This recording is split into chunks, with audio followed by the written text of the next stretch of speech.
구체적인 내용으로 보면은 성경은 세 가지가 있지만 성경이라는 것을 하나의 나무로 본다면 창세기는 씨와 같고 그 다음에 계시록은 열매와 같다 했습니다. 나머지 성경은 창세기로부터 시작해가지고 계시록이 하나 있기까지의 나무가 자라는 과정과 같다 했습니다.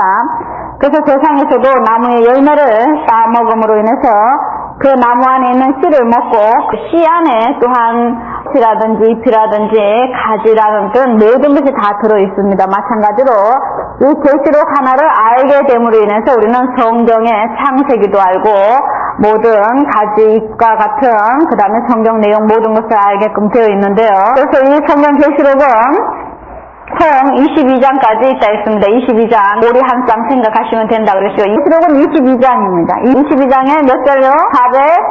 404절. 계시록은 22장 404절까지 되어 있는데요.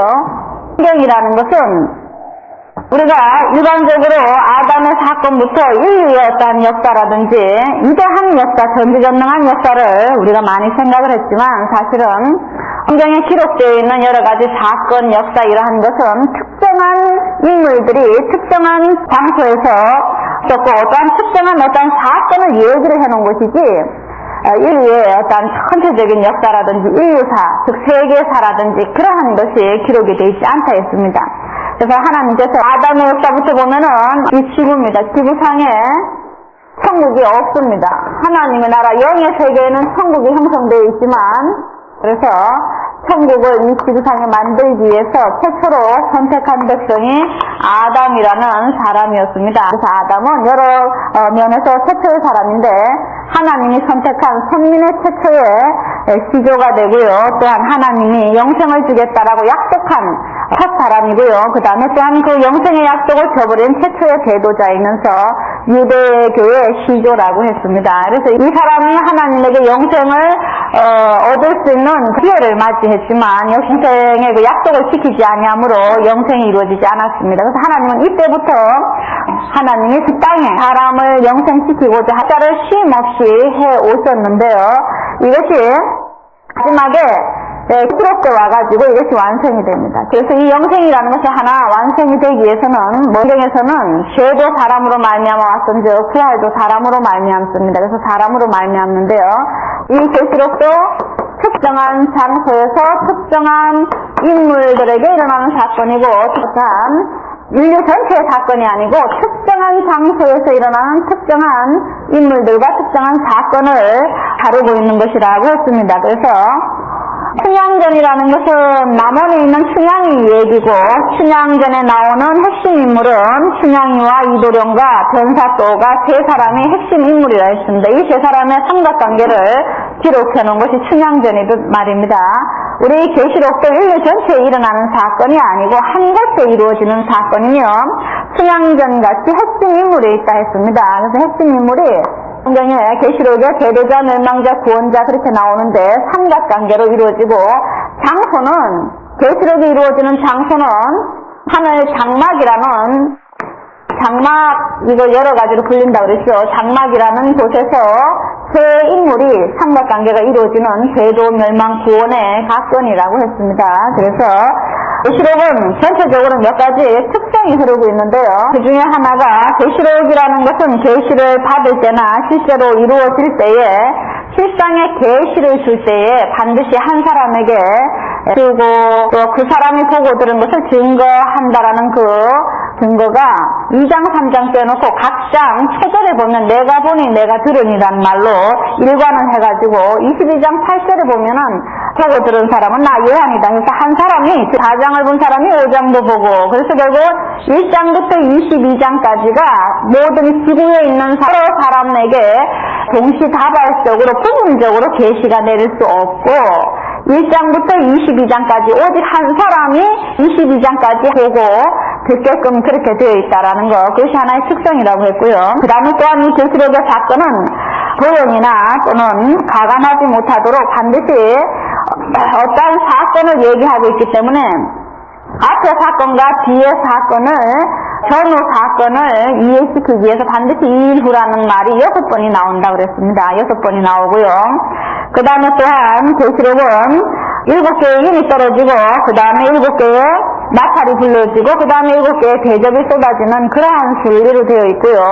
그 다음에 계시록에 보면 상당히 사람들이 계시록을 무서워하는 이유가 거기에 많은 심판의 말이 나와 있는데 전반부의 그 심판을 받는 대상자와 후반부의 심판을 받는 대상자가 다르다고 했습니다. 전반부의 심판을 받는 사람들은 하나님하고 약속했던 배도자들이고 계시록 후반부의 심판을 받는 사람은 이 배도자들을 삼킨 멸망자들이라는 그런 것, 여러분 제가 초반부에 많이 말씀을 드렸는데요. 지금 우리가 이 계시록 7장 들어간다는 것은 상당히 진도가 많이 나온 겁니다.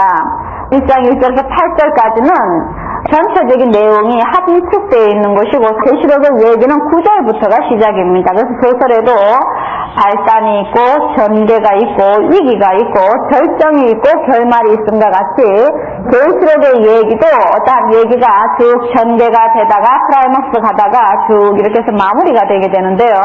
바로 1장 9절부터 얘기가 진행이 됩니다. 그러면 이 계시록과 우리와는 어떤 관계가 있느냐 하면은요, 이 계시록은 여러분이나 저나 주인공이 아니고요. 우리가 춘향전에서 여러분이 춘향이 아니지 않습니까? 그 춘향전을 읽음으로 얻어지는 것이 있음과 같이 이 계시록도 내가 특정한 장소에서 내가 특정한 인물이 되어서 내가 특정한 그 사건 속의 주인공으로서의 행세가 아니라 내가 아닌 어떠한 특정한 사람들에게서 일어나는 사건이지만 그것은 나와 관계가 있다는 겁니다. 그 사건이 이루어짐으로 나에게 파급되는 어떠한 영향이 있게 되는데요. 그 인물 중에는 춘향전의 핵심 인물은 춘향입니다. 춘향의 절개를 드러내기 위해서 누가 옆에서 엑스트라로 받쳐주느냐 하면은 바로 이도령과 그 춘향의 절개를 꺾으려는 변사또가 춘향의 절개를 나타내기 위해서는 중요한 인물의 역할을 하게 됩니다. 마찬가지로 이 계시록도 하나님께서 즉 말세에 이 한 주인공을 나타내기 위함인데요. 그 주인공을 나타나는 데는 배도자가 하나 있고 그 주인공을 죽이려는 멸망자가 하나 있어서 이 주인공을 두드러지게 이렇게 받쳐주고 있습니다. 그래서 여러분이 이 계시록이라는 것은 나와 직접적인 문제가 있어서 두렵다든지 뭐 이런 생각을 할 것이 아니라 이 계시록은 하나의 보물 지도와 같고 어떤 연극의 시나리오와 같기 때문에 연극을 하나 내가 연출한다는 입장에서 풀어나가면 쉽다는 겁니다. 그래서 우리가 지금까지 본 내용이 뭐냐 하면은요, 사도 요한이라는 인물이 어느 날 멀시라는 것을 받게 됩니다. 즉 육체로서 힘을 접하게 되는데요. 그거를 성경의 단어로 말하면 성령의 감동함이라 그럽니다. 그러므로 이 영의 세계에 대해서 이 사람이 보고 듣게 됩니다. 근데 맨 처음에 성령체를 만났을 때는 그가 누군지도 몰랐습니다. 사실은 사도 요한과 예수님은 사제지간임에도 불구하고 계시를 받을 때에는 자기 스승을 몰라봤으니 그 육적으로 살아있을 때 예수님 모형이 아니었기 때문에 그렇습니다. 그래서 그분이 나타나서 어떠한 사명을 부여하시게 되는데 어떠한 사명을 부여하게 되냐면 어느 곳에 편지를 해달라고 그럽니다. 편지를 해달라고 그러는데 그 해달라는 곳이 어디냐 하면은 7별이 있게 되는 그 장막, 별이 있는 곳으로 말하면 하늘이고 촛대가 있다라고 할 때는 성소라고 합니다. 하늘고 장막이라는 곳에 이미 이 사도 요한보다 먼저 성령의 감동함을 받고 역사했던 7의 사자에게 편지를 대신해달라고 그렇게 말을 하게 됩니다. 그래서 하나님의 역사는 이 세상에 진행될 때는 말입니다. 하나님이 어떤 예언을 해놓고 그 예언대로의 약속을 지키기 위해서 하나님의 역사를 이 땅에 출발시킬 때는 제일 먼저 그 일을 이 땅에 펼치기 위해서 하나님 보좌 앞에 있는 7영을 이 땅에 내려보낸다고 그랬습니다. 그래서 계시록도 이루어지려면 제일 먼저 하나님께서 이 세계에서 이 땅에 무엇을 보내냐면요, 7의 영을 보내서 7의 육체를 선택을 하게 됩니다. 그래서 7의 영과 7의 육이 하나가 되어서 역사하는 이곳을 거룩한 곳이다라고 합니다. 즉 하나님이 역사하시는 거룩한 장소이기 때문에 그렇게 말할 때는 성소라 하고요. 또한 7 사자를 별이라 할 때는 이곳을 하늘이라 하고요. 7의 영을 촛대 실제로 할 때는 이것을 성소 또는 촛대가 있는 장막이라고도 합니다. 불리워지는 이름, 여기 또 방마당이라 하고도 하고요. 또는 외소라고도 하고요. 또는 여기를 하늘과 땅, 처음 하나님의 지도자들과 그 지도자를 통해서 탄생되는 백성들이 있게 되므로 높은 자와 낮은 자가 함께 하나님의 말씀으로 창조된 세계이기 때문에 처음 하늘과 처음 땅이라고도 부른다 했습니다. 그래서 이것이 실현해야 되는데, 그래서 제일 먼저 일곱의 사자가 이미 사도 요한이라는 이 인물이 예수님의 계시를 받기 전에 이것이 있었다는 것이지요. 그래서 여기다가 편지를 하라고 해가지고 예수님의 계시를 받고 여기다가 편지를 이렇게 하게 됩니다. 그것이 2장 3장의 내용이었습니다. 그 주된 내용은 예수님이 사도 요한을 시켜서 이 일곱 교회에 보내는 편지의 내용은 요약하면 세 가지였습니다. 첫째는 회개하라는 내용이었고요. 두 번째는 뭐였습니까? 싸워서 이기라. 그 다음에 이기면 뭐를 주겠다라는 조건부였습니다. 그래서 이들에게 편지를 보낸 후 하늘문은 이 사도 요한에게 올리게 됩니다. 그래서 2장 3장에 편지를 보내고 난 다음에 4장에 이 사도 요한이가 하늘에서 초대해가지고 이 영의 세계에 들어가게 됩니다.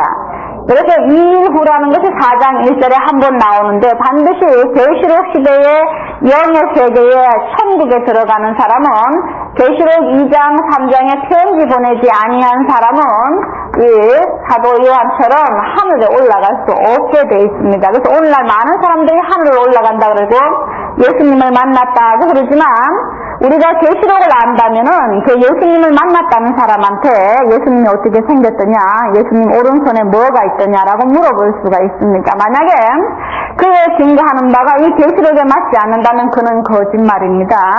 그리고 또한 그가 하늘에 올라가기 전에 2장 3장에 일곱 사자에게 편지한 일이 없음에도 내가 하늘에 올라갔다라는 것은 성경의 이 계시록의 주인공하고는 무관하게 됩니다. 그래서 그가 본 이제 하늘도 역시 가짜가 되는 것이지요.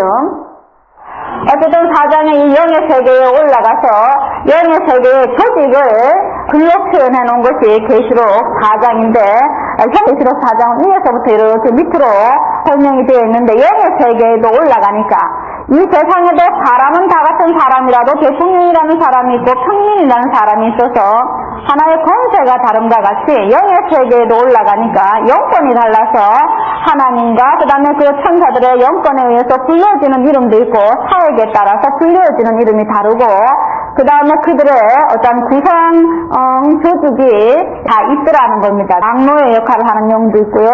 그 다음에 하나님의 대통령 보좌관들처럼 일곱의 눈의 역할을 하는 일곱의 영도 있고요. 그 다음에 유리바다도 있고 네 천사장도 있고, 그 다음에 네 천사들이 우리나라 육해공군 같이 그 육군 대장이 있으면 그 육군들이 거기에 소속이 되어 있는 것처럼 네 생물, 네 천사장이 있고 그들에게 천사들이 이렇게 소속이 네 그룹으로 형성이 되어 있더라는 겁니다. 그거를 영의 세계에 올라가서 봤습니다. 그리고 영의 세계에 올라가서 5장에 가서의 핵심 내용은 하나님의 오른손으로 집중이 되게 됩니다. 하나님의 오른손에 책이 있는데 그 책을 적어나 보거나 할 리가 없어서 울었다 그럽니다. 사도 요한은 이 책의 중요성을 이미 알았기 때문에 그러지요.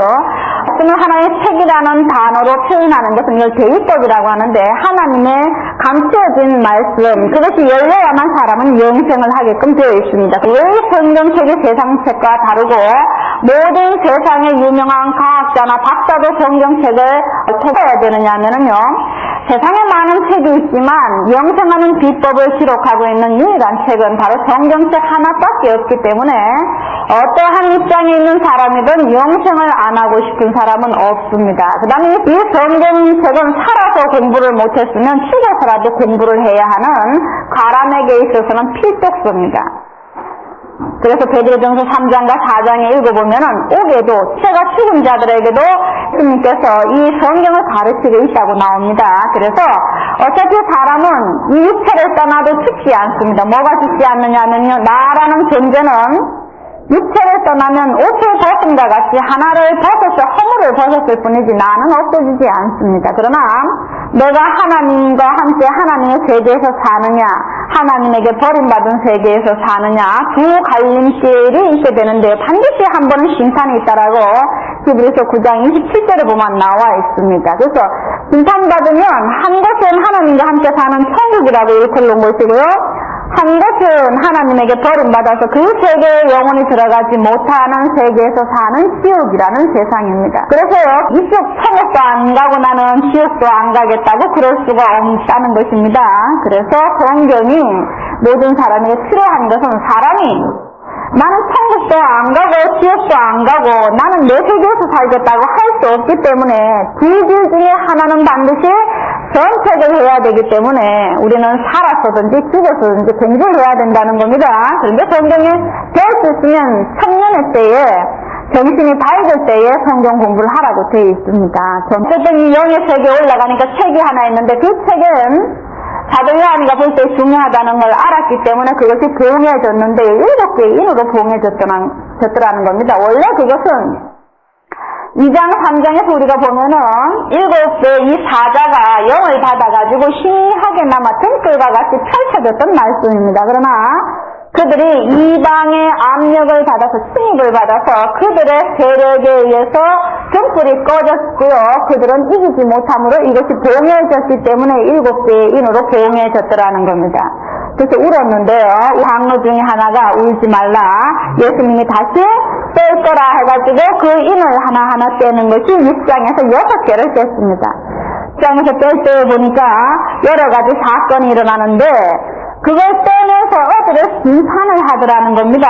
그래서 6장, 8장, 9장은 선민심판장이라 해서 바로 이들을 심판하더라는 겁니다. 봉해진 책을 열면서 하나님께서 하늘에 있는 내 생물들과 하나님의 사역자들을 통해서 대신한 이곳에 칼과 활을 가지고 또 짐승을 가지고 이 제도자들을 심판하게 됩니다. 그래서 심판은 나무도 하나를 베으려고 하면 시작하는 점이 있고 끝가는 점이 있음과 같이 하나님이 인간에게 심판하는 것도 시점이 있더라는 것이죠. 그 시점은 에스겔 9장 6절과 에레미야 25장에 보니까 성소로부터 즉 성소로부터 심판 내리기를 시작하더라는 겁니다. 그래서 계시록 시대의 심판은 어디서부터 시작되느냐?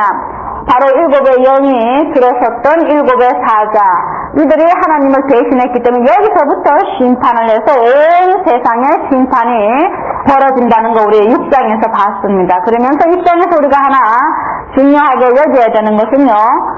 6장 12절 이하에 보니까 말입니다. 6개 인을 떼실 때 내가 보니 해가 청담같이 어두워지고 그 다음에요 달이 피같이 되고 별이 대충의 선과실, 덜 익은 과실이 떨어지는 것처럼 그렇게 떨어지더라는 겁니다. 그것은 이 계시록 시대에 나타나는 이 성소라는 이것은 무엇을 상징한 거냐면요. 여기 줄기 잡으셨습니까? 무슨 말이냐면 예수교라는 걸 한번 생각을 한번 해보셔야 되는데 이 지구입니다. 이 장막의 중요성 말입니다. 장막은 무엇을 상징하는 거냐면요. 예수교를 상징하는 겁니다. 예수의 가르침으로 시작된 하나의 종교가 있었는데요. 그게 바로 예수교라는 겁니다.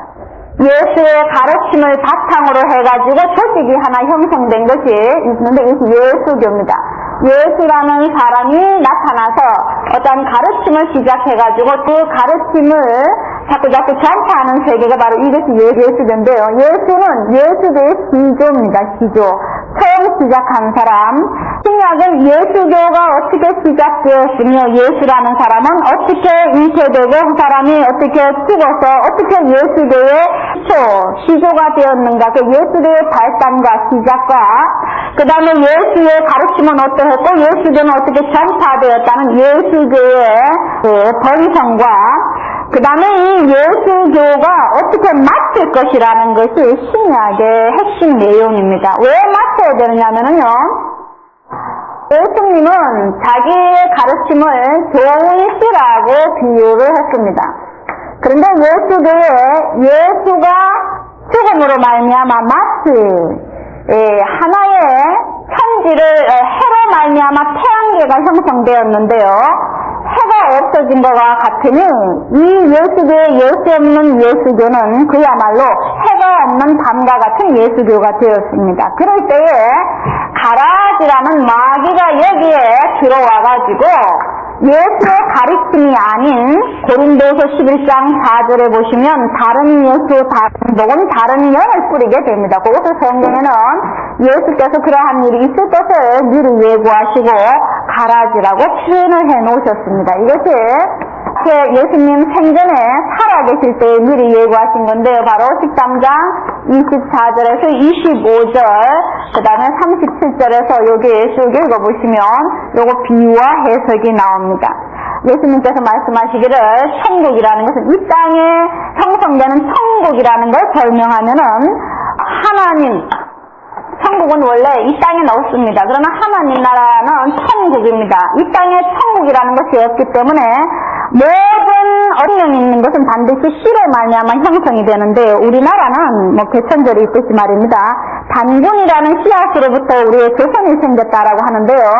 천국이라는 것도 이 세상에 없기 때문에 천국, 하늘나라를 하나 만들려면 씨가 있어야 됩니다. 그래서 하늘나라를 만들 수 있는 이 말씀, 천국을 만들 수 있는 재료입니다. 이 재료를 예수라는 사람한테 하나님께서 보내가지고 이 땅에 이 씨를 심음으로 하나의 천국이라는 것을 형성하게 되었으니 그것이 예수교라는 겁니다. 그래서 예수님이 천국이라는 것은 좋은 씨를 자기 밭에 뿌리는 사람이 천국인데요. 바로 예수교, 자기 교가 바로 천국이고 자기 자신이 천국이라는 겁니다. 왜냐? 자기가 천국에 씌인 말씀을 뿌려서 사람들을 모으면 백성이 이루어지고 그러면 이것이 하나님의 씨로 났기 때문에 하나님의 백성이 있는 곳은 천국이기 때문에 그렇습니다. 그런데 이 예수교 천국에 사람들이 예수를 죽임으로 다시 가고 이 땅에 이 예수교 안에는 가라지가 들어오게 되니 이 예수교 안에는 좋은 씨와 가라지가 섞여서 덧뿌렸다라고 하니 두 가지 씨가 자라게 됩니다. 그래서 예수님은 맨 처음에는 누구든지 예수 믿으면 천국 보내주고 구원을 주겠다고 약속을 했지만 마지막에는 그럴 수가 없다는 겁니다. 마지막에는 왜 다 천국을 보내줄 수가 없느냐 하면요, 다른 씨가 있기 때문에 이건 추려내겠다고 되어 있습니다. 그래서 추려내는데 이 예수교에서 가라지와 저는 먼저 불사르고 그 다음에 좋은 씨는 한 곳에 모으게 됩니다. 한 곳에 이렇게 곳간이라고 그러는데요. 이곳에 모으게 되는데 요 예수교가 끝나고 이제는 곳간에 들어갈 때라는 것을 상징하기 위해서 그때를 알리기 위해서 하나님께서 역사하는 것이 있는데 바로 이 예수교를 축소해 놓은 바로 저 성소가 나타나서 여기가 끝나는 것이 바로 이 예수교의 끝을 말한다는 것이거든요. 이것은 구약은 한마디로 말하면 유대교가 어떻게 시작되었으며 유대교가 어떻게 번성하다가 유대교가 어떻게 마칠 것을 얘기해 놓은 것이 구약인데 구약이 마쳤다는 그 시점은 구약을 상징하는 세례요한 제단이 출현하게 되고 세례요한 제단이 없어짐으로 인해서 율법과 선지자는 세례요한까지 이제 끝났다. 유대교는 끝이 났다는 겁니다. 그리고는 예수교가 시작이 되었기 때문에 유대교에 있는 사람은 예수교로 유월을 해야만 그것이 살 길이라고 했습니다. 구약은 그렇게 이루어진 것처럼 말입니다. 신약도 마무리를 하게 되는데 이 예수교는 성경의 이름과 같이 반드시 추수 때라는 것이 있게 됩니다. 마칠 때가 있다는 것이지요. 그래서 예수교가 마칠 때인지 어떨 때인지를 알려면은 반드시 예수교를 상징하는 하나의 재단이 출현하게 되는데 이것이 바로 계시록에 제일 먼저 나타나는 첫째 비밀 바로 일곱 별과 일곱 금초대 장막의 이것이 비밀입니다. 이것이 나타나는 것은 바로 예수교를 끝내기 위한 하나님의 모략입니다. 그래서 이것이 끝나면은 예수교는 끝난 것입니다. 그리고 알곡들은 새로운 이 곳간에다가 모아가지고 게으른 예수교가 시작이 되는 겁니다. 그래서 계시록 6장 12절 이하에 그 해발들이 떨어진다는 그것은 무엇을 말하느냐? 여기에 있는 지도자와 전도자와 백성들이 하나님의 선민이라는 자격을 박탈당함으로 하나님의 백성이라는 그 차원에서 떨어진다는 겁니다. 즉 아담이 타락했다는 것은 아담이 에덴 동산에서 굴러 떨어진 것이 아니고 아담은 하나님이 선택한 하나님의 첫 목자요 하나님의 말씀을 받은 최초의 사람이며 하나님에게 영생을 약속받았던 사람이라는 그 입장에 있다가 그가 그 약속을 지키지 아니하므로 하나님의 목자라는 자격을 박탈당하고 영생할 수 있는 자격을 박탈당한 걸 그걸 타락했다고 합니다. 떨어졌다라고 합니다. 마찬가지로 여기서 해달들이 떨어졌다라는 것도 바로 마지막 선임, 예수의 최고의 선임이라고 이 선택받았던 이 사람들이 하나님께서 이들이 어떠한 죄를 지음으로 그 자격을 박탈됨으로 이들이 하늘나라의 목자, 전도자라는 자격을 박탈됐다. 거기에서 떨어졌다는 걸 말입니다. 그 시점으로 해가지고 예수의 목자든 전도자든 모든 성도들까지라도 이제는 예수님의 목자다, 예수님의 전도자다, 예수님의 백성이라는 자격을 동시에 박탈을 당한다는 겁니다. 법이 바뀌는 겁니다. 선생님, 누가복음을 한번 여러분 보시기 바랍니다. 누가복음 12장 54절에서 56절 읽어보시기 바랍니다. 내가 구름이 서에서 일어남을 보면 곧 말하기를 소나기가 오리라 하나니 과연 그러하고 남풍이 불면 말하기를 심히 더우리라 하나니 과연 그러하니라. 예수가는 자여 너희가 천지의 기상은 분별할 줄을 알면서 어찌 이 시대는 분별치 못하느냐. 예, 시대를 분별하지 못하느냐라고 말한 것처럼 말입니다. 우리 예수 믿는 사람들은 자기는 구원받았다고 그럽니다. 왜?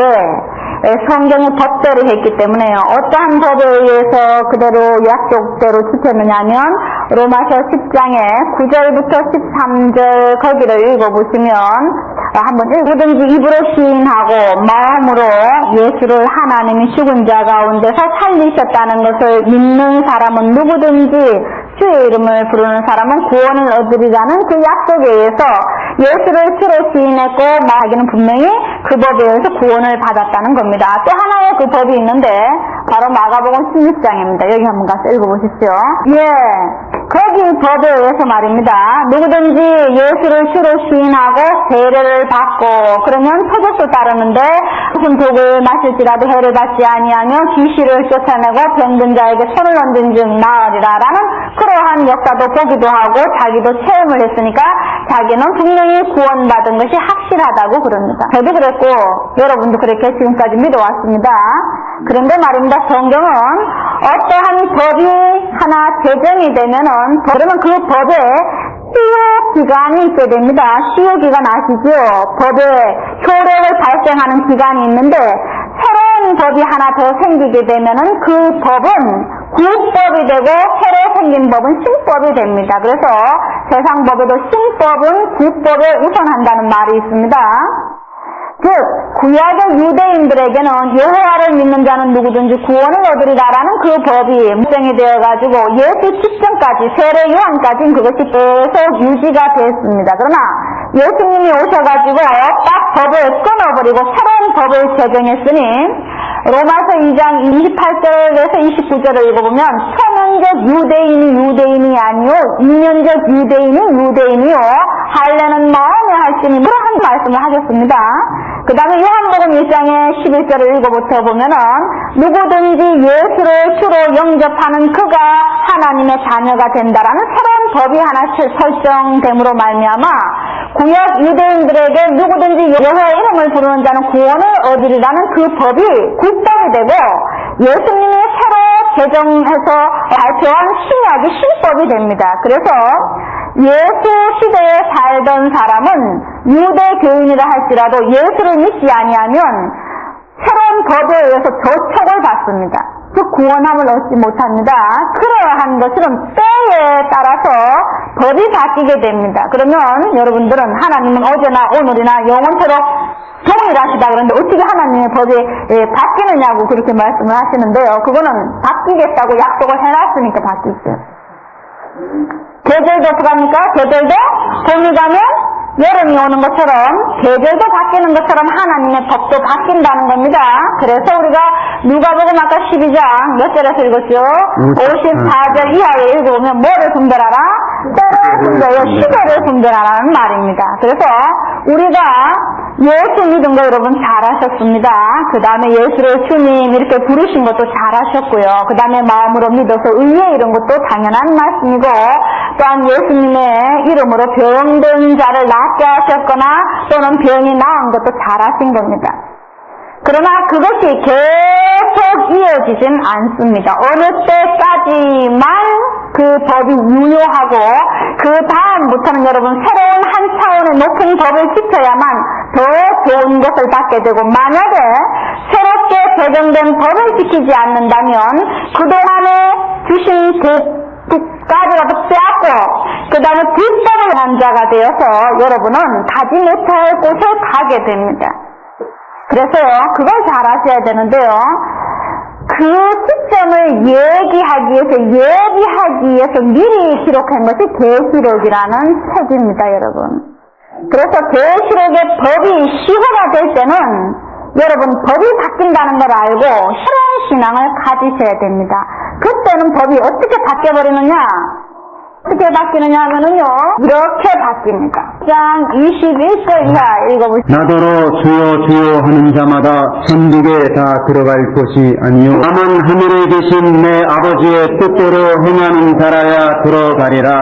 그날에 많은 사람이 나더러 이르되 주여 주여 우리가 주의 이름으로 선지자 노릇하며 주의 이름으로 귀신을 쫓아내며 주의 이름으로 많은 권능을 행치 아니하였나이까 하리니, 그때에 내가 저희에게 밝히 말하되 내가 저희를 존재하지 못하니 불법을 행하는 자들아 내게서 떠나가라 하리라.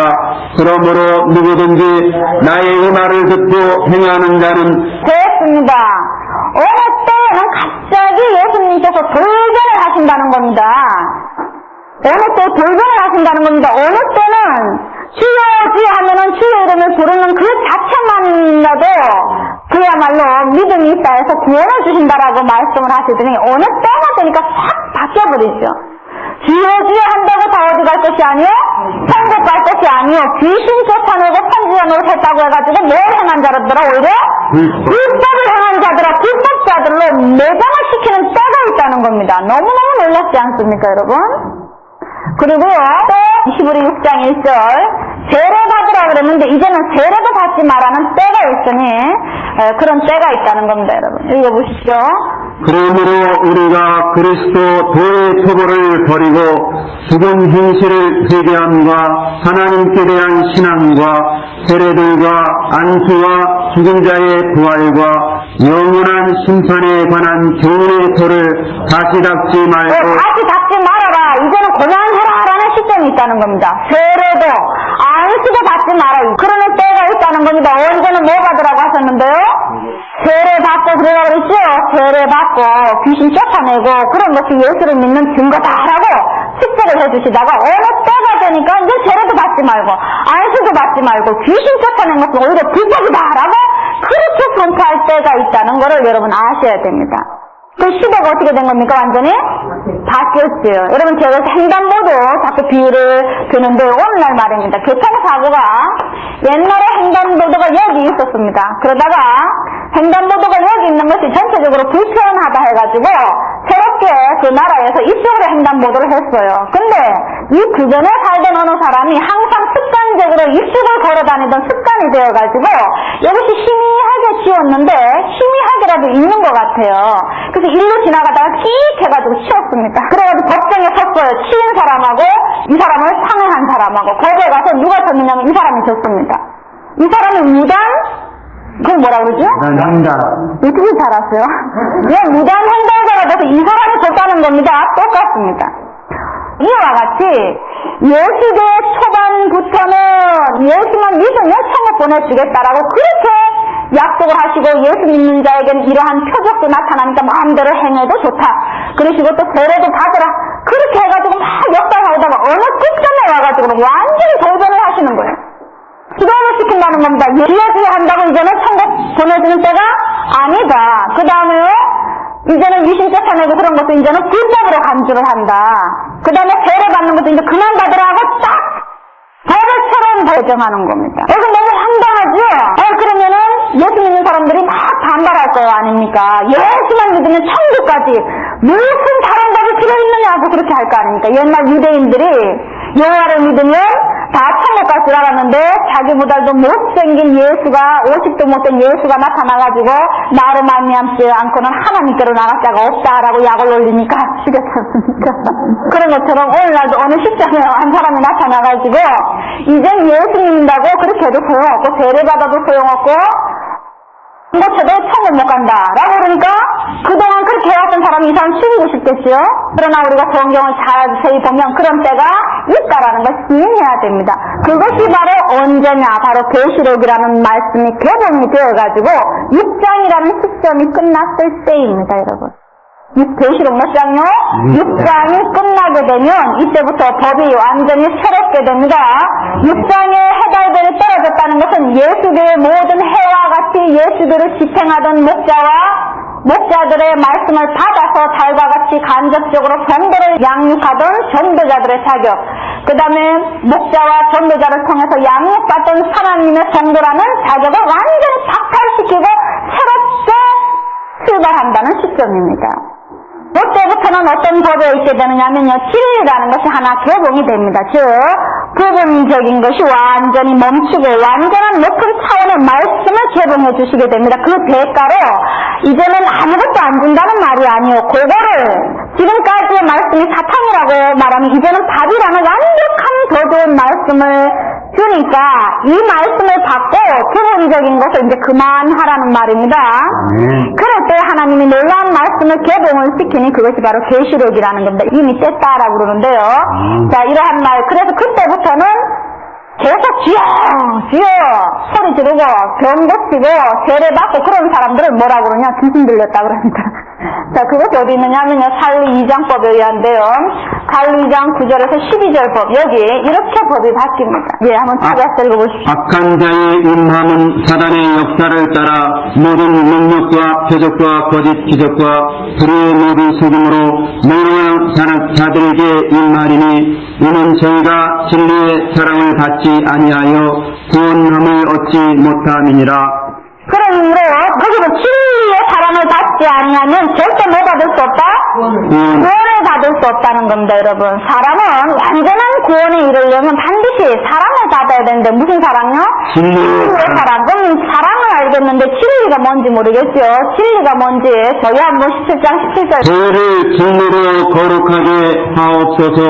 아버지의 말씀은 진리입니다. 예, 그럼 말씀이 없으면 구원에 이르지 못한다는 겁니다. 그러면 어느 시점이 되면은 어떠한 말씀이 있게 되는데 그 말씀은 지금까지 먹지 못했던 말씀이라는 겁니다. 그래서 그제는 구원을 받을 수 있는 말씀이 하나 있게 되는데 그거를 먹어야 되지, 그거를 못 먹으면 구원함을 받지 못하기 때문에 그 말씀을 먹게 하려고 그런 말입니다. 그 말씀을 먹어야만 살기 때문에 다른 것을 예면하다 보면 그 말씀을 못 먹게 되니 그 말씀을 먹어야 된다는 걸 그걸 강조하기 위해서 나머지 모든 법은 불법으로 간주를 한다는 겁니다. 좀 더 읽어보십시오. 불의의 모든 책임으로 멸망하는 자들에게 임하리니 이는 저희가 진리의 사랑을 받지 아니하여 구원함을 얻지 못함이니라. 네, 그래서 사단도 능력과 이적과 모든 것을 행하고 사단이 못하는 거 하나 있다 했습니다. 다 성령 강령이 다른 점. 바로 진리지요. 사단 마귀는 하나님의 깊은 것을 알지 못하고 고전 2장 10절 이하에 보면 성령은 하나님의 깊은 것을 통달하고 악령과 성령이 같은 점은 고린도서 11장 13절 이하에 보면 모습이 광명한 천사로 나타나니 같다 했습니다. 그 다음에 이적과 기적을 행하는 천사로서의 능력이 같다 했습니다. 살루 2장에 보면 능력이 같이 행한다 그랬습니다. 그러나 성령과 악령이 다른 점은 바로 하나님의 비밀을 아느냐 모르냐였습니다. 그래서 하나님의 비밀이 마지막 시점에는 개봉이 되는데 그 말씀을 들어가는 사람이 구원을 얻는다는 겁니다. 그렇기 때문에 마귀들이 이 말씀의 차원에 이루지 못하게 하기 위해서 모든 성도들을 이 예수교에 있는 사람들을 이적과 기적과 능력으로 잡아놓는다는 말입니다. 그렇기 때문에 하나님의 성령은 그 역사를 이제 수도하고 오직 진리의 말씀만 담당해가지고 성령은 역사하기 때문에 이 부분적인 능력, 이적, 기적을 불법으로 간주하고 진리를 찾아오는 사람들을 알곡으로 간주해가지고 심판을 하기 때문에 그래서 그 때를 가리켜서 때라고 합니다. 때. 그래서 때에 따른 말씀이다. 그래서 때에 따라서 법이 바뀌는 것처럼 말입니다. 우리 예수 믿는 사람들은 그래서 어느 때가 되면 법이 바뀐다는 걸 아셔야 됩니다. 이 법에서 바로 이렇게 바뀐다는 것이지요. 그래서 이때부터는 능력이나 이적이나 기적이 아니라 바로 개봉되는 진리라는 것을 받아가지고 구원의 세계에 들어가게 됩니다. 그래서 하나님은 그 진리라는 것을 개봉을 하게 되니 종말을 말하는 겁니다. 예수의 종말, 성경의 종말이라는 것은 세계적인 종말을 말함이 아니요 예수교의 종말을 말합니다. 왜냐하면 시작을 말할 때 예수교의 시작을 말했기 때문에 역시 종말도 예수교의 종말입니다. 그래서 예수교가 종말을 내릴 때는 예수교의 부분적인 역사가 끝나고 예수 믿는 사람들을 완전한 영생이라는 세계에 넘기기 위해서 완벽한 말씀이 하나 개봉이 되는데 그것이 바로 계시록이라 했습니다. 계시록은 최후의 만찬입니다. 예수님의 말씀 중에서 마지막 하나 남은 말씀이에요. 그래서 이 최후의 만찬에 우리가 참여를 못하면 결국은 예수님의 세계에 못 들어가는데요. 그래서 계시록에 개봉이 돼가지고 그 계시록을 인정하는 사람들을 계시록이라는 자체를 인으로 삼아가지고 그 말씀을 인정하는 사람들을 인친다라고 합니다. 그래서 인이 하나 새롭게 출현하게 되는데요. 계시록 7장 1절에서 읽어보십시오. 이 일 후에 내가 내 천사가 땅 내 모퉁이에 선 것을 보니 땅의 사방에 바람을 붙잡아 바람으로 하여금 땅이나 바다에나 각종 나무에 불지 못하게 하더라. 예, 거기 보시니까 이 일 후라는 시점이 있게 됩니다. 이 일이 있고요. 이 일 후에 일이 있습니다. 맞습니까? 그래서 계시록에는 하나의 특성이 반드시 앞뒤 사건을 나누기 위해서 이 일이라는 말이 6번이 나오게 됩니다. 계시록 4장 1절에 한 번 나오고요. 7장 1절에 지금 두 번째 나왔습니다. 그 다음에 7장 9절에 한 번 나오고요. 15장 5절, 18장 1절, 19장 1절 이래가지고요. 쭉 6번이 나오는데요. 여기 보니까 이 일이라는 이 일이 있게 됩니다. 이 일이라는 것은 바로 6장 사건입니다. 6장 사건. 자, 6장이라는 것은 바로 첫 장막의 지도자들을 해라 하고 여기 전도자들을 달이라 하고 백성들을 별이라 할 때 해달별 처음 하나님이 계시록의 사건을 이루기 위해서 출현시켰던 첫 장막이 끝난 다음에라는 말입니다.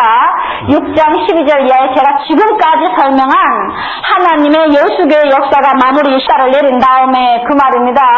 한소 하나 부르시면 무슨 말이 있느냐면요. 구원의 문 어떻게 했어요?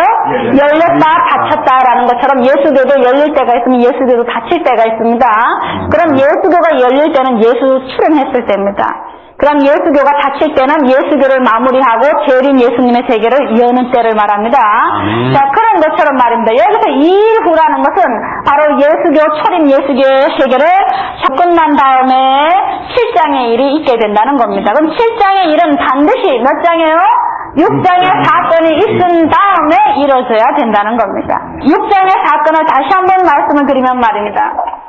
이 예수교를 상징하는 것이 이 장막, 다른 말로 별이 있는 곳, 하늘, 촛대가 있는 곳, 성소. 이곳이 끝났으면 예수교의 끝을 말한다 했습니다. 그래서 첫 장막이 끝난 후에 무슨 일이 벌어지느냐. 예수교가 전면 끝났기 때문에 이 일이라는 새로운 일을 하나님께서 시행을 하신다는 말입니다. 어떤 일을 시행을 하시느냐. 거기 보니까요. 이 일 후에 내가 내 천사가 땅 내 모퉁이에 선 것을 보니 땅의 사방에 바람을 붙잡아. 땅의 사방에 바람이라는 건 바람을 붙잡았다라는 거로 봐서 여러분 바람 붙잡을 수 있는 사람이 있습니까? 없습니다. 바람이 팔이 있습니까? 다리가 있습니까? 없지요.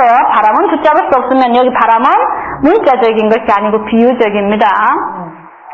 자, 바람이라는 것은 이건 천사를 말합니다. 바람을 붙잡았다. 천사는 어떻게 붙잡습니까? 명령으로 붙잡습니다. 천사가 어디 가라 그러면 가게 됩니다. 와라 그러면 오는 것이에요. 심판하라 그러면 심판하는 거고, 심판 멈춰 그러면 심판 멈춥니다. 마침 여러분들이 영화 보시면 소대장이 전쟁할 때 돌격 그러면 어떡합니까? 가지요. 그러다가 하다가 뭐라 그래요? 후도자의 말 한마디에 의해서 부하들이 움직이고 쓰고 이러한 상태를 이 천사장이 네 생물 중에 하나가 바람을 붙잡았다는 것은 네 생물은 천사장을 말합니다. 천사들을 시켜서요, 천사장이 애도자들을 심판하다가 사방에서 이들을 심판을 하다가 네 바람을 붙잡았다는 것은 이들에게 명령을 내린 겁니다. 자, 여기 첫 장마 심판 그만해라 라는 말입니다. 그래서 여러분 요한복음 3장 5절에서 7절을 읽어보시면 예수님께서 성령을 받은 사람은 이와 같으니 바람이 어디로 와서 어디로 부는 거를 모르는 것 같이 성령을 받은 사람은 이와 같다 이런 말 하지요. 그래서 천사를 부르는 이름이 성경에는 많이 나온다 했습니다. 천사가 하늘에 있다라고 할 때는 구름이라 하고, 보이지 않는다 할 때는 보이지 않지만 살아있죠. 그럴 땐 바람이라 하고, 또 하나님이 불의를 찾자 부른다 할 때는 천사라 하고, 또요 하나님을 모시고 태우고 다닌다 할 때는 말이라 하고, 또한 그룹으로 모시고 다닐 때는 병거라고 하고요. 하여튼간 천사를 부르는 이름이 뭐 스라비다 뭐다 엄청 많습니다. 그래서 여기에 바람이라는 한 단어도 천사를 상징하는 단어인데요. 천사를 붙잡았다는 겁니다.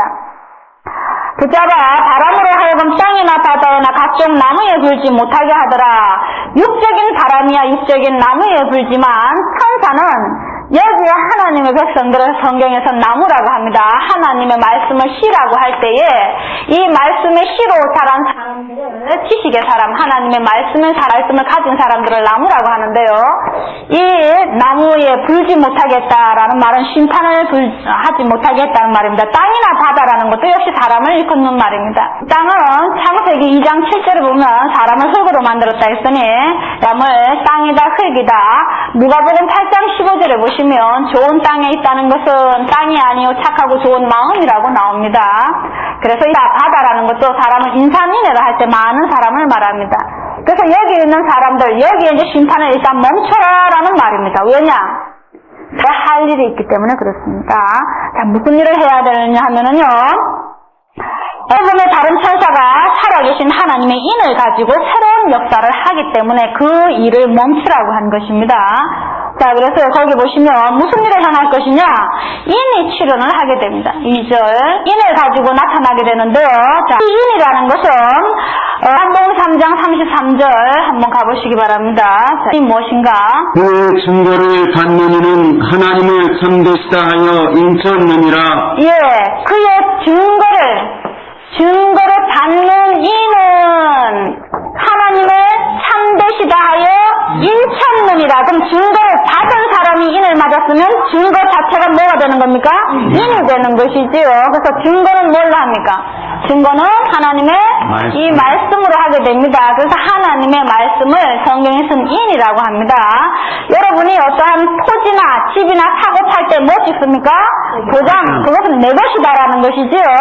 내 것이다라는 것처럼 하나님도 자기 백성을 이것이다라고 하려면 하나님의 도장이 있어야 됩니다. 그래서 하나님의 도장은 하나님께서 큰 도장을 가져와서 우리 이마에 팍팍 찍어주면 얼마나 좋겠습니까마는 그런 경우에서는 하나님의 도장은 하나님의 말씀이 도장입니다. 우리 여러분 도장에 여러분 이름이 기록되어 있는 것처럼 하나님의 도장에도 하나님 자체 이름 말씀입니다. 요한복음 1장 1절 말씀이 계셨으니 말씀이 곧 하나님이라 했기 때문에요. 그래서 말씀이 도장인데 이것으로 사람의 이 생각과 마음에다 새기는 그 자체를 인친다고 합니다. 히브리서 한번 가보십시오. 히브리서 8장 10절요. 또 주께서 가라사대 그날 후에 내가 이스라엘 집으로 세울 언약이 이것이니 내 법을 저희 생각에 두고 저희 마음에 이것을 기록하리라. 나는 저희에게 하나님이 되고 저희는 내게 백성이 되리라. 예, 여기 보면은 생각과 마음에 법을 기록한다는 말이 있습니다. 그래서 이 계시록 7장에 법이 하나 선포가 됩니다. 그것은 바로 6장에서 인을 몇 개 뗐기 때문에요? 6개 뗐기 때문에 그렇습니다. 그럼 법이 열렸다는 말이거든요. 그 열려진 말씀, 요새 뭐 열린 음악회 유명하지 않습니까? 그래서 뭐 열린 오늘날 많이 사용하는데, 사실은 계시록에서부터 먼저 열리지요. 계시록 4장에 보십시오. 하늘이 열렸다 그러는데요. 그건 많이 사용하는데, 여기서 인으로 삼는 것은 지금까지 인을 6개 띈 것, 그 열려진 그 말씀 자체가 인이 되는 겁니다. 그 말씀을 인으로 삼아가지고 사람들의 생각과 마음에 새긴다는 것은 이해시키는 것이 생각에다 새기는 겁니다. 이해시키고 마음으로 아 그래 그렇구나 아하 이 바보 도통하는 소리입니다. 그런 소리가 나면은 그것이 서서히 인이 새겨지는 겁니다. 그렇게 인을 새기는 이유는 생각과 마음에 인을 새기는 이 사람들은 하나님의 나라 백성이다라는 자격도 받고요.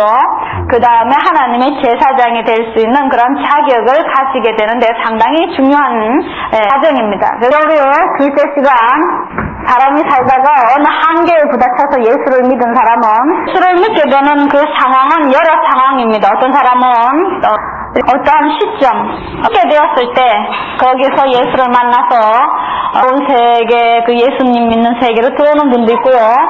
또한 어떤 분은 사업이나 이런 것에 그 삶의 절망의 길에서 예수님에게 오시는 분이 있고 또 어떤 분은 모태로부터 또 어떤 분은 유아로부터 어떤 환경에 의해서 예수를 영접하게 되는데 제일 고도 뜨거운 사람들이 사람을 보며 세상을 보고 실현당하고 그 다음에요 사람을 믿어서는 어떤 안식이 없다라는 것 알고 그 다음에 영으로 진짜 예수님을 영접하는 그러한 사람들이 믿음이 뜨겁게 되는데요.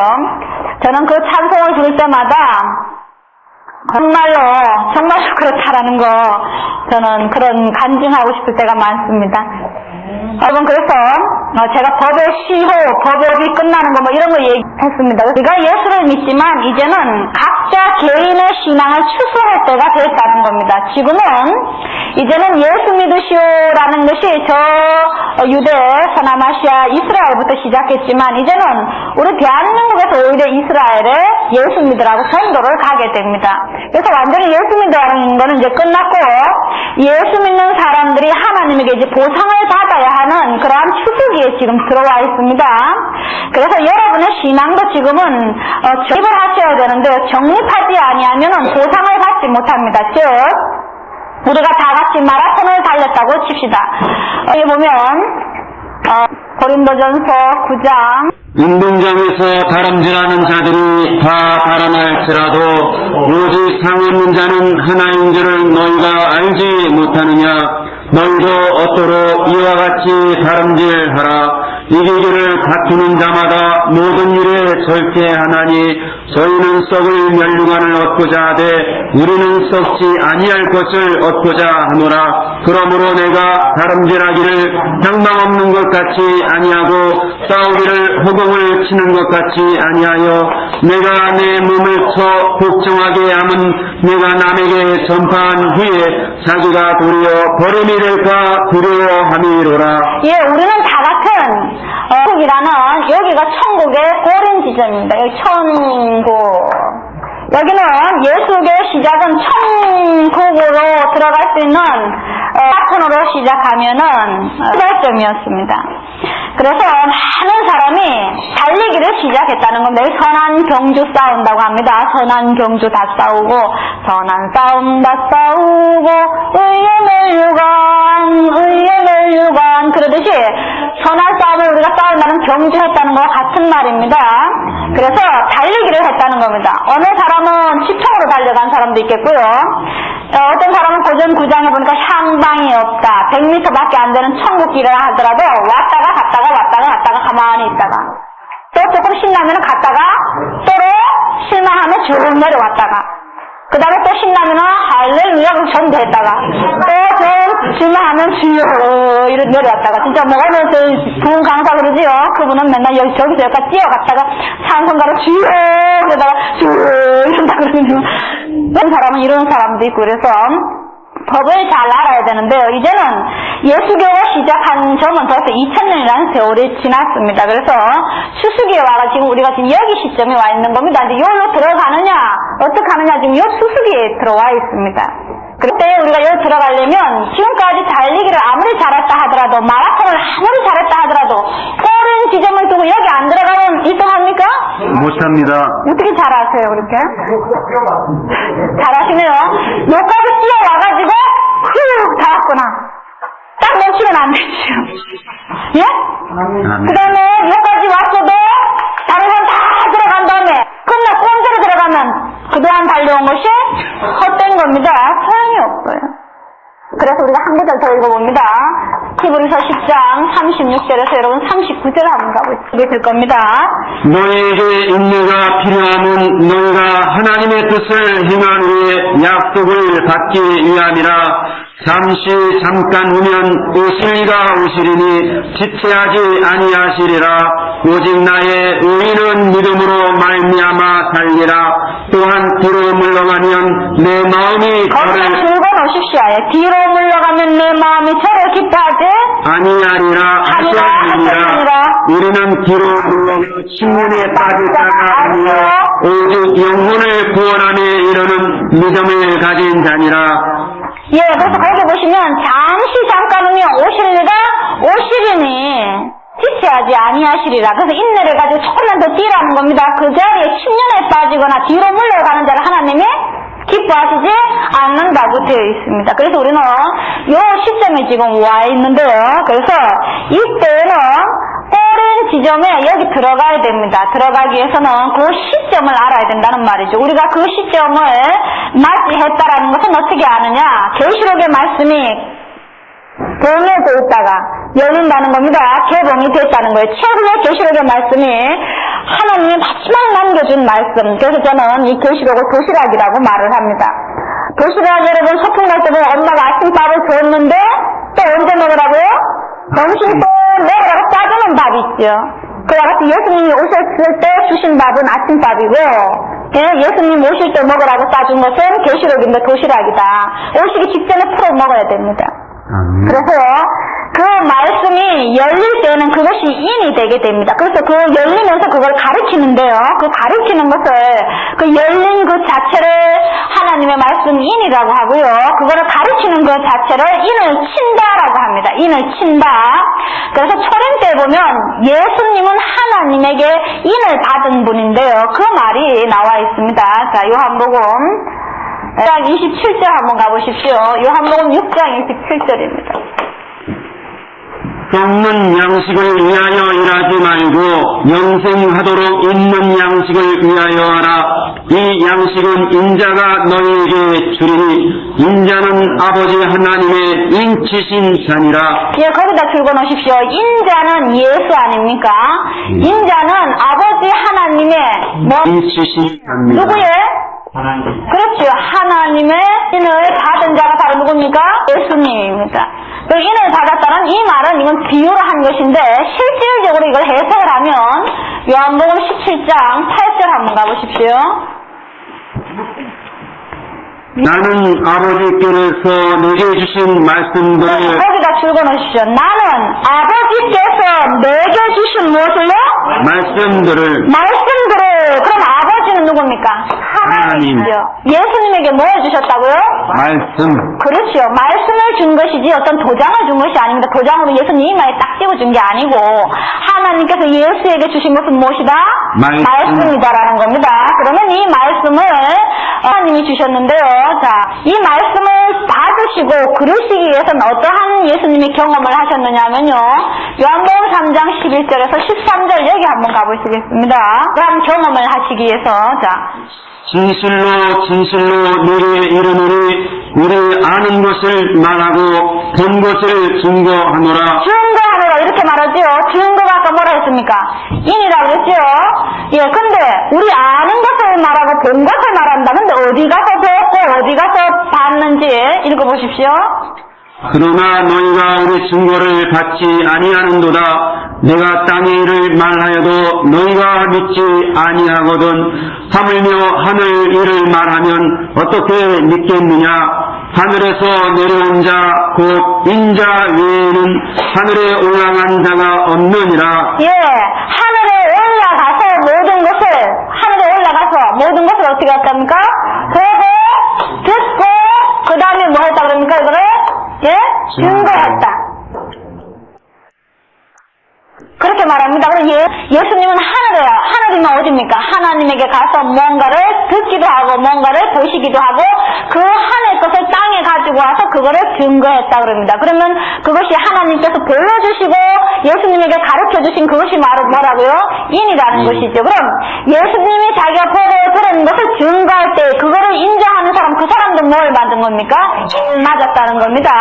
그 말이 바로, 여기 다시 한번 읽어보십시오. 여기 3장, 여기 31절에서 여기 33절 말입니다. 위로부터 오시는 이는 만물 위에 계시고 위로부터 오셨다는 것은 하나님에게서부터 오셨다는 그 말입니다. 땅에서 난 이는 땅에 속하여 땅에 속한 것을 말하느니라. 하늘로서 오시는 이는 만물 위에 계시나니 그가 그 보고 들은 것을 증거하되 그의 증거를 받는 이가 없도다. 그의 증거를 받는 이는 하나님을 참되시다 하여 인쳤느니라. 예, 그래서 하나님께서는 누구에게요? 예수에게 모든 것을 보고 듣게 해주셨고, 예수는 자기가 보고 들은 것을 모든 이 제자들이나 이 사람들한테 그것을 증거했으니 이 자체가 바로 무슨 역할을 했다는 겁니까?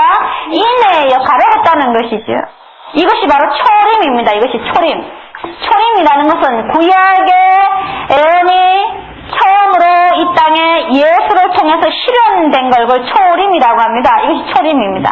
그러면 예수님 때는 신약 성경이 없었습니다.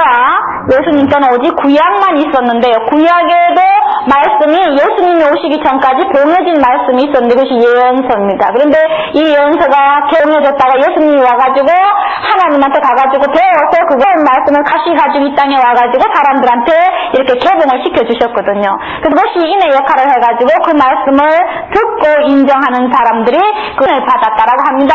그래서 예수님의 제자 또는 하나님의 자녀로 인침을 받았다 그럽니다. 그러면 계시록 시대에는 말입니다. 계시록 시대는 이것이 재현되는데요. 조금 상황이 좀 바뀌게 됩니다. 계시록에는 여기 요한복음에 보면은요, 이 당시에는 예수님밖에는 하늘에 올라간 자가 없다라고 그렇게 말합니다. 그런데 계시록 시대가 되면 예수님이 아닌 사람이 하늘에 올라가서 보고 들은 것을 증거하는 이가 있게 됩니다. 그 사람이 바로 누구냐 하면요, 사도 요한이라는 사람입니다. 사도 요한이라고 이렇게 인물이 하나 예정이 되어 있는 겁니다. 예정이 되어 있는데요. 자, 이 사람은 계시록 4장에 한번 가보시기 바랍니다. 계시록 4장에 1절에서 조금 읽어보십시오. 이 일 후에 내가 보니 하늘에 열린 문이 있는데 내가 들은 바 처음에 내게 말하던 나팔 소리 같은 그 음성이 가로되 이리로 올라오라. 이 후에 이리로 올라오라. 그러니까 하나의 문이 열려가지고 한 사람을 위로 올리지요. 그 하늘에 올라간 자가 하나 생기는 겁니까? 안 생기는 겁니까? 하늘에 생기게 됩니다. 사도 요한이가 하늘에 올라가게 됩니다. 하늘에 가서 무언가를 보지요. 그것이 바로 전부 다 계시록 4장 이후에 전부 다 기록되어 있는 그 말씀들을 그걸 전부 다 상황을 보게 됩니다. 그리고 천사들로 말미암아 많은 것을 듣게 됩니다. 그래서 그것을 증거해 놓은 것이 5장 초절이라든지 6장, 7장, 8장 쭉 해가지고 22장까지 내가 보고 내가 들으니 내가 보니 내가 들으니 각 장 초절에 전부 다 그게 기록이 되어 있습니다. 그래서 결론적으로 22장 8절을 한번 가보십시오. 이것들을 보고 들은 자는 나 요한이니. 네, 이것들을 보고 들은 자는 누구라 합니까? 예수가 아니고 요한이라는 사람이지요.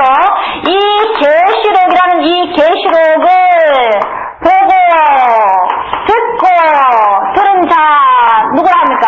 요한. 이 자는 요한이다라고 합니다. 요한이라고 부릅니다. 이 예수가 아니지요. 예. 그래서 인치는 차원이 단계가 한 단계가 더 늘어난 겁니다. 예수님 때는 하나님이 예수님에 줘가지고 바로 인치기 시작하셨고, 계시록 시대에는 하나님이 예수님에게 줘가지고 예수님이 사도 요한이라는 사람을 통해서 인을 치게 되니까는요, 단계가 하나 늘어난 것이거든요.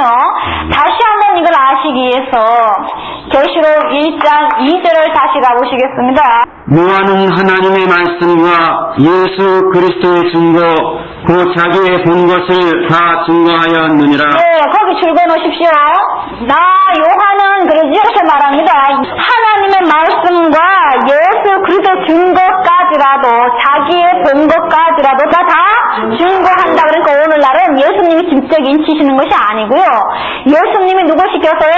요한이라는 한 사람을 들어서 인을 치기 시작한다는 겁니다. 다시요. 자, 1장 1절 다시 가보십시오. 예수 그리스도의 계시라.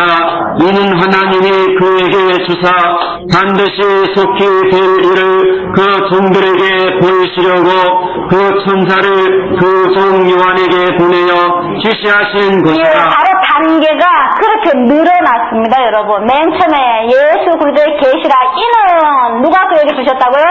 하나님. 누구에게 주사? 예수에게 주사. 예수님이 직접 오는 게 아니고 예수님은 천사를 그저 누구에게요? 요한이라는 사람에게 주어서 요한이가 그 종들에게 뭘 치도록요? 인을 치도록. 그럼 이것이 말씀이 전부 다 이 전달되는 과정입니다. 요렇게 뛰다가 다시 요렇게 뛰어가지고 요렇게 뛰어서 이렇게 저렇게 넘어온다는 겁니다. 그러니 여러분, 옛날 초림 때는 바로 여기지요?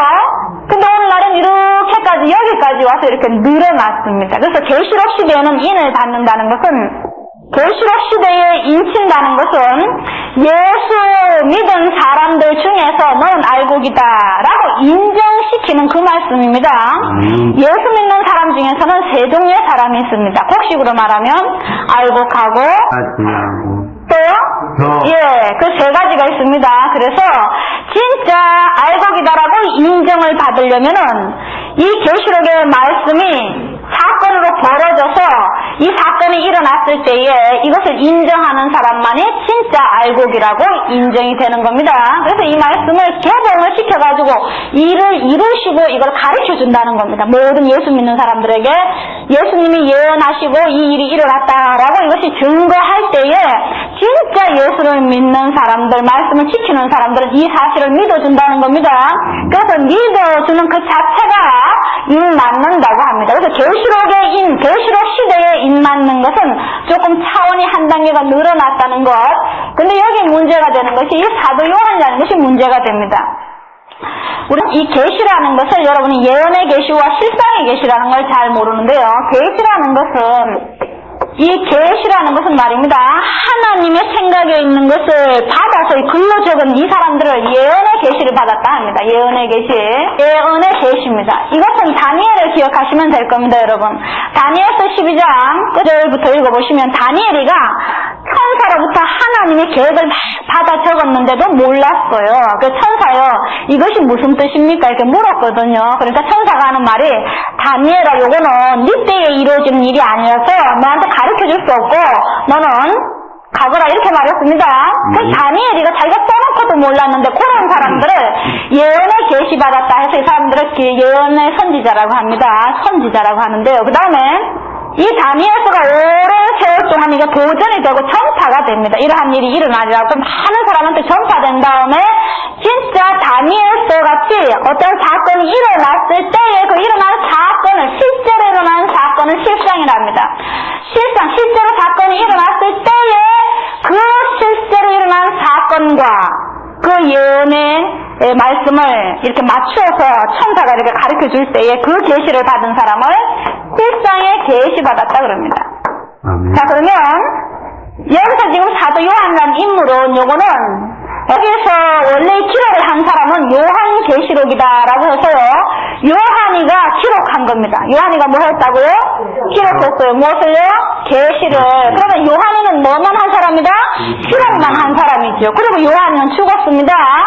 그래서 요한이가 기록한 것을 오늘날 여러분이 많이 가지고 있는 겁니다. 그러나 이 요한이라는 인물은 미래의 한 사람, 즉 이 사건이 일어났을 때는 요한과 같은 입장에서 또 실상의 계시를 받는 한 사람이 있으니 이 사람을 요한과 같은 입장이라 해서 요한격인 사람이라고 합니다. 요한격인 사람. 이 사람은 계시록을 글로 받는 것이 아니라 이미 글로 받아놓은 것을 해석해주는 사람.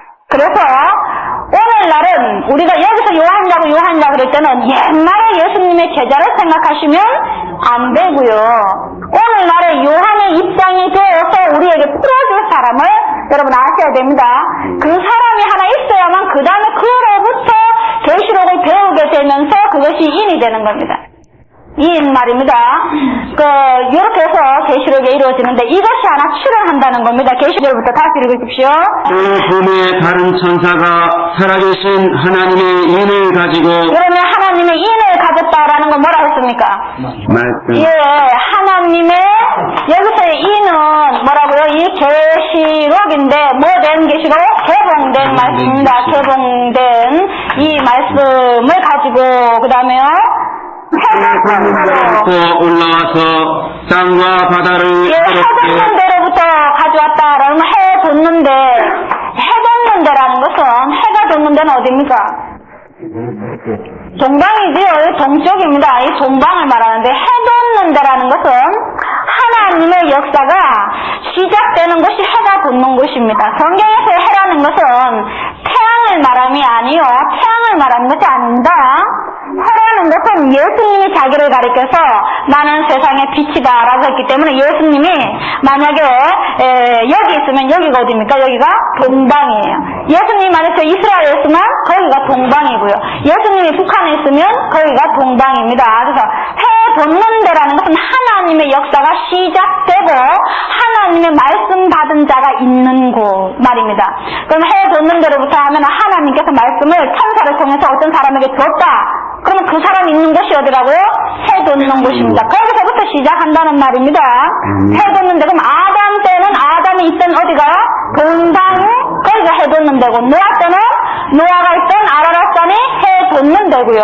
모세 때는 모세가 말씀받은 신의 산이 해 돋는 데고요.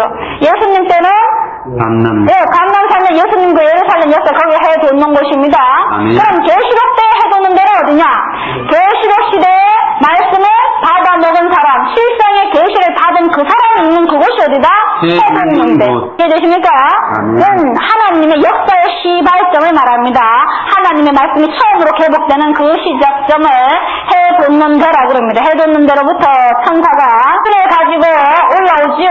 자, 올라왔다. 땅과 바다를 해롭게 할 거기서를 얻은 내 천사를 향하여 이 상황은, 2절 이 상황은 요거는 크게 확대해서 보면은 요걸 한마디로 말하면 계시록 1장 1절이고요. 1장 1절을 확대해서 그러면 이것은 계시록 10장입니다.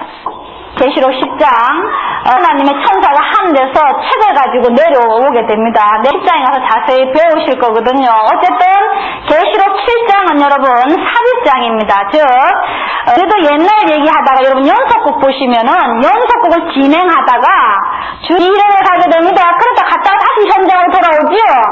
이와 같이 계시록도 어떤 지금 현재 상황이 있는데 갑들에 있어질 상황까지 한참을 갔다가 다시 돌아오는 예가 있습니다.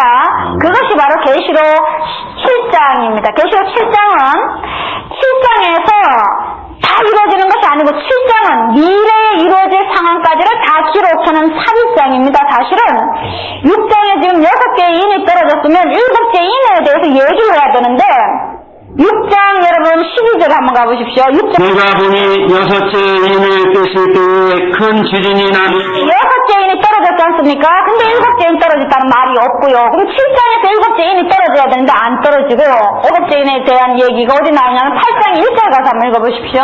7째 인을 떼실 때에 8장 1절에 가니까 7째 인이 나옵니다. 그러면은 7째 인 사이에 얘기하다 말고 끊긴 거지요.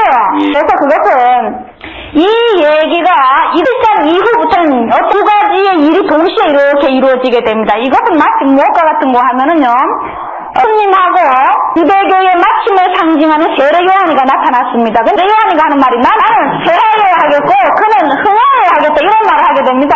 그래서 세례 요한은 자기의 역사는 차츰 해한다라는 거고요. 예수님의 역사는 차츰 더 흥한다는 말입니다. 그래서 계시록 7장 이후에 가면서 사건이 어떻게 되느냐면은요. 한쪽의 사건은 계속 얻어 터지면서 아주 박살이 나고 또 한쪽의 세상은 아주 작은 데로부터 큰 하나의 조직이 완성돼가지고 만국까지 가도 퍼지는 거대한 조직이 하나 성립이 됩니다.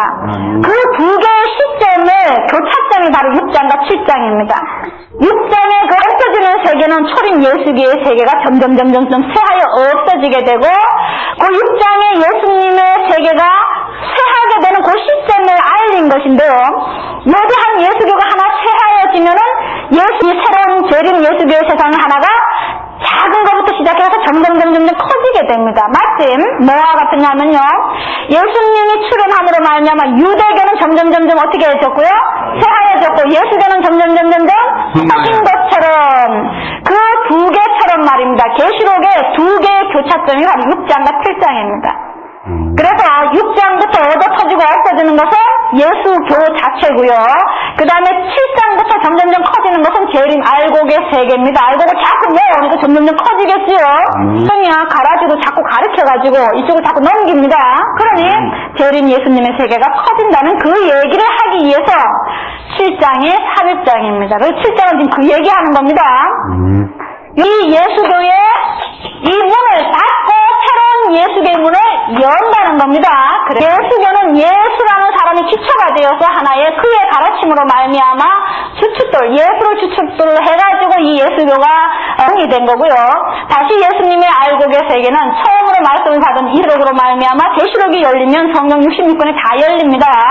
그래서 여기에서 인이라는 것은 바로 이 하나님의 66권의 말씀 계시록부터 완전히 열렸다라는 걸 인이라고 하고요. 인친다는 것은 이 말씀을 가르친다는 그 말입니다. 그래서 인치기 시작하는 것 7장 계속해서 읽어봅니다. 3절 가로되 우리 하나님의 종들의 이마에 인치기까지 땅이나 바다나 나무나 해하지 말라 하더라. 예, 그래서 우리 하나님의 종들의 이마에 인친다라는 것은 생각이라는 말입니다. 생각을 살아갖게 됩니다. 3절을 이해하기 위해서 3절을 잡는다라는 말, 고린도후서 10장 3절에서 여기 6절을 한번 가보십시오. 생각을 사로잡는다, 인친다라는 표현입니다. 우리가 육체에 있어 힘하나 육체대로 싸우지 아니하노니 우리의 싸우는 병기는 육체에 속한 것이 아니요 오직 하나님 앞에서 견고한 진을 파하는 강력이라. 모든 이론을 파하며 하나님 아는 것을 대적하여 높아진 것을 다 파하고 모든 생각을 사로잡아. 생각을 사로잡는다 그러죠. 모든 진리로서 완벽하게 그들의 사상을 해결해 줌으로 잡히게 됩니다. 진리를 사로잡는 거죠. 그 다음에요, 그리스도에게 복종케 하니. 네, 그것이 복종이라는 겁니다. 생각이 정해지면 순종하게 되는 겁니다. 그래서 모든 말씀이 열리면 사람들은 그 열린 말씀에 의해서 인정하게 됩니다. 그것을 생각을 사로잡는다는데 그것이 종들에게 인친다 그럽니다. 그럼 인맞으려면 그 말씀을 어떻게 해야 된다는 말입니까? 인정해야 된다는 말이지요. 인정하려면, 그렇게 믿음이 생기려면 로마서 10장 17절 말씀처럼 어떻게 해야 된다는 겁니까? 들어야 됩니다. 예, 믿음은 어디에서 난다고요? 들어서 난다. 듣지 아니하고는 인정할 수가 없는 겁니다. 그래서 계시록은 1장 3절에 보면 읽는 자와 듣는 자들과 그 가운데 기록한 것을 지키는 자들이 뭐가 있다? 복이 있다라고 합니다. 그래서 제일 먼저 계시록은 선포가 됩니다. 선포, 개봉이 되면 많은 사람들한테 가르치게 됩니다. 그럼 많은 사람들이 와서 듣게 됩니다. 들은 사람들 중에서는 대적하는 사람도 있고 안 믿는 사람도 있겠고 믿는 사람도 있겠습니다. 그 중에서 믿는 사람만 선택을 하게 됩니다. 하지만 그 사람들은 인 맞았다고 인정했다 그래서 인을 쳐가지고 완벽한 사람으로 하나님께서 가르치게 됩니다. 이 계시록을. 그래서 이 사람들을 종들이라 합니다. 그래서 이 종들은 계시록 7장의 이 종들은, 자, 계속 읽어보십시오. 4절. 내가 입맞은 자의 수를 들으니 이스라엘 자손의 각 지파 중에서 입맞은 자들이 14만 4천이니. 예, 몇 명이라고요? 14만 4천인이다 라고 그럽니다. 14만 4천. 그러면 이 14만 4천은 오늘날 기독교인들이 상당히 예민한 숫자입니다. 그래서 이 14만 4천 얘기만 나오면 이거 완전 알레르기예요. 예, 꽃가루입니다. 꽃가루. 알레르기. 그래가지고 14만 4천만 들었다 그러면 아주 노이로제를 일으키는데, 만약에 14만 4천이 그러면 어떤 분들은 이제 비유다라는 말을 하기도 합니다. 자, 이게 참 재미난 얘기입니다. 14만 4천.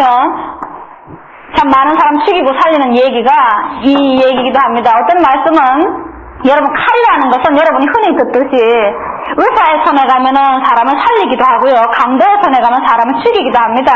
하나님의 말씀도 악인에게 부딪히면 그 사람을 심판을 해버리고요. 의인에게 그 말씀이 던져지면 그 사람을 낚아서 걷어 올리게 됩니다. 이와 같이 하나님의 말씀도 받는 사람에 의해서 효력을 달리 발생을 하게 됩니다.